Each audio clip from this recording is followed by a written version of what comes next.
નમસ્કાર મિત્રો, સ્વાગત છે તમારું અમારી યુટ્યુબ ચેનલમાં। તો મિત્રો, જીઆરડી એટલે કે ગ્રામ રક્ષક દળની જે ભરતી બહાર પાડવામાં આવેલી છે તેના વિશે આજના વિડીયોમાં ચર્ચા કરીશું। ભરતી વિશે તમામ પ્રકારની માહિતી આપણે એક જ વિડીયોમાં મેળવી લેશું, જેમ કે કયા વિદ્યાર્થી આ ભરતીમાં અરજી કરી શકશે, અરજી ફોર્મ કઈ તારીખથી કઈ તારીખ સુધીમાં ભરી દેવાના રહેશે, અરજી કઈ જગ્યાએ કરવાની રહેશે, વિદ્યાર્થીની લાયકાત શું હોવી જોઈએ, વયમર્યાદા કેટલી હોવી જોઈએ, શારીરિક માપધોરણો શું રહેશે, આ તમામ માહિતી આપણે આજના વિડીયોમાં મેળવશું। તો વિડીયોની શરૂઆત કરીએ તે પહેલા વિડીયો ગમે તો લાઈક અને શેર કરી દેજો, ચેનલમાં નવા હોય તો ચેનલને સબસ્ક્રાઇબ કરી દેજો। તો ચાલો મિત્રો વિડીયોની શરૂઆત કરીએ। મિત્રો, જીઆરડી એટલે કે ગ્રામ રક્ષક દળમાં જે માદન સભ્યોની જે ભરતીની જાહેરાત છે તે સુરેન્દ્રનગર જિલ્લા પોલીસ સ્ટેશન તરફથી કરવામાં આવેલી છે। સુરેન્દ્રનગર જિલ્લા પોલીસ સ્ટેશન ખાતે મિત્રો ગ્રામ રક્ષક દળના માદન સભ્યોની જે જગ્યાઓ ખાલી છે તો તે જગ્યાઓ ભરવા માટે અને ગ્રામ્ય કક્ષાએ રહેતા હોય તેવા વિદ્યાર્થી પાસેથી અરજીઓ મંગાવવામાં આવેલી છે। ચર્ચા કરી લઈએ આપણે શૈક્ષણિક લાયકાત એટલે કે એજ્યુકેશન ક્વોલિફિકેશન વિશે। વિદ્યાર્થીની શૈક્ષણિક લાયકાત શું હોવી જોઈએ? તો અહીં વિદ્યાર્થીએ ઓછામાં ઓછી ધોરણ 3 ની પરીક્ષા પાસ કરેલ હોવી જોઈએ।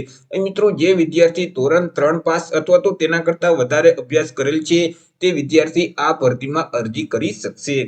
વાત કરી લઈએ એજ લિમિટ એટલે કે વય મર્યાદા વિશે। વિદ્યાર્થીની ઉંમર કેટલી હોવી જોઈએ? તો અહીં વિદ્યાર્થીની જે ઉંમર છે તે ઓછામાં ઓછી 20 વર્ષ અને વધુમાં વધુ 50 વર્ષની હોવી જોઈએ।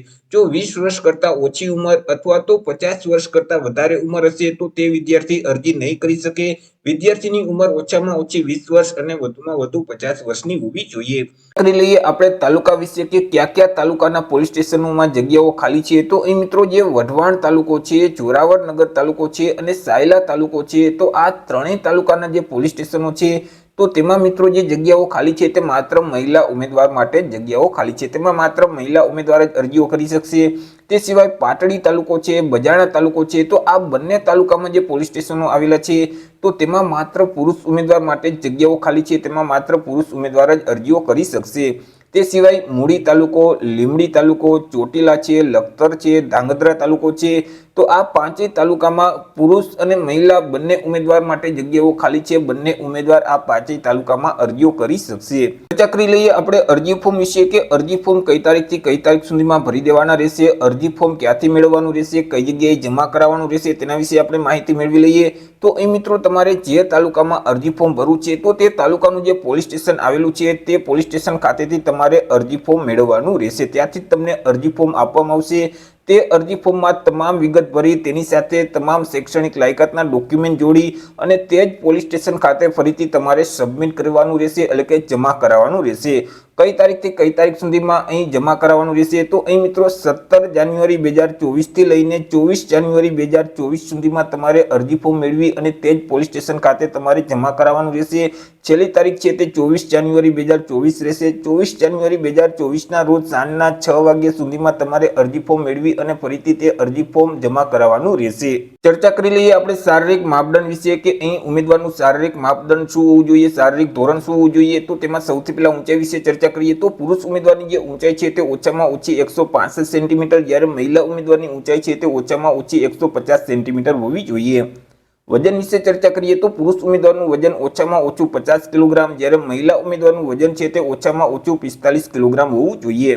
છાતી વિશે ચર્ચા કરીએ તો પુરુષ ઉમેદવારની છાતી છે તે ફુલાવ્યા વગરની 79 સેન્ટીમીટર હોવી જોઈએ, જ્યારે ફુલાવ્યા સાથે 84 સેન્ટીમીટર હોવી જોઈએ। ફુલાવેલ છાતી અને ફુલાવ્યા વગરની છાતી આ બંને વચ્ચે ઓછામાં ઓછો 5 સેન્ટીમીટરનો ડિફરન્ટ હોવો જોઈએ। ત્યાર પછી દોડ વિશે ચર્ચા કરીએ તો પુરુષ ઉમેદવારોએ 2 દોડ દોડવાની રહેશે કે જેમાં પહેલી દોડ છે તે 100 મીટરની રહેશે કે જે 15 સેકન્ડમાં કમ્પ્લીટ કરવાની રહેશે। બીજી દોડ છે તે 1600 મીટરની રહેશે કે જેમને 9 મિનિટમાં કમ્પ્લીટ કરવાની રહેશે, જ્યારે મહિલા ઉમેદવાર માટે એક જ દોડ રહેશે કે જેમાં મિત્રો 400 મીટરની દોડ રહેશે અને તેમને 4 મિનિટમાં કમ્પ્લીટ કરવાની રહેશે। તો આવી રીતે મિત્રો, સુરેન્દ્રનગર જિલ્લા પોલીસ સ્ટેશન અંતર્ગત જે અલગ અલગ પોલીસ સ્ટેશનો આવેલા છે તાલુકાના, તો તેમાં જે જીઆરડી એટલે કે ગ્રામ રક્ષક દળની જે જગ્યાઓ ખાલી છે તો આ જગ્યાઓ ભરવા માટે લાયકાત ધરાવતા વિદ્યાર્થી પાસેથી અરજીઓ મંગાવવામાં આવેલી છે। તો આશા રાખું છું વિડીયો પસંદ પડ્યો હશે। વિડીયો પસંદ પડ્યો હોય તો લાઈક અને શેર કરી દેજો, ચેનલમાં નવા હોય તો ચેનલને સબસ્ક્રાઇબ કરી દેજો। ફરી મળીશું એક નવા ટોપિક સાથે એક નવા જ વિડીયોમાં। ત્યાં સુધી જય હિન્દ, વંદે માતરમ।